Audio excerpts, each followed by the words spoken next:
დედებს თქო მოიტყვით რომ აი ჩემი ცხოვრების აზრი ეს შვილების გაზრდაო. შვილები და მეტი არაფერი. ჩემი დედას უთქვი აი ჩემი ცხოვრება მარტო მაგათთვის მინდა. არ შეიძლება მარტო შვილებისთვის გინდოდეს შენი ცხოვრება.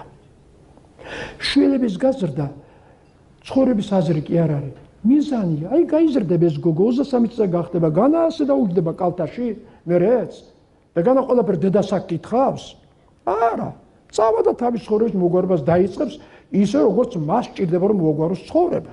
იმას თავისი სიბრძნე გაუჩნდება, თავისი არჩევანი გაუჩნდება და თქვენი შვილები თუ ხანდახან არ გიჯერებენ, რომლებიც უკვე გადაცილდნენ 23 წელს, არ გიკვირდეთ თქვენი ჯერება და არც განერვიულეთ.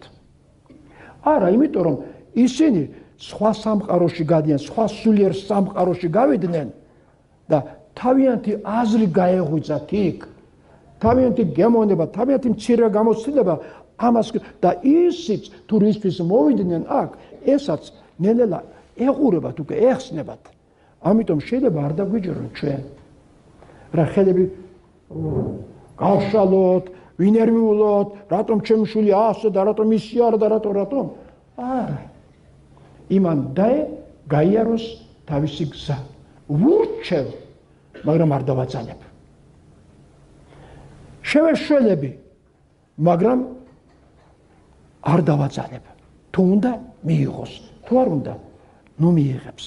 იმიტომ რომ მან თავისი გზა უნდა ეძებოს. მეც ჩემი გზა მაქვს. იეროგლიფები ჩემებურად უნდა წერო ლამაზად. სხვანაირად დაწერს ლამაზად, ყველას თავთავისი იეროგლიფი აქვს და ის უნდა გამოიყვანოს, ხო? თავთავისი.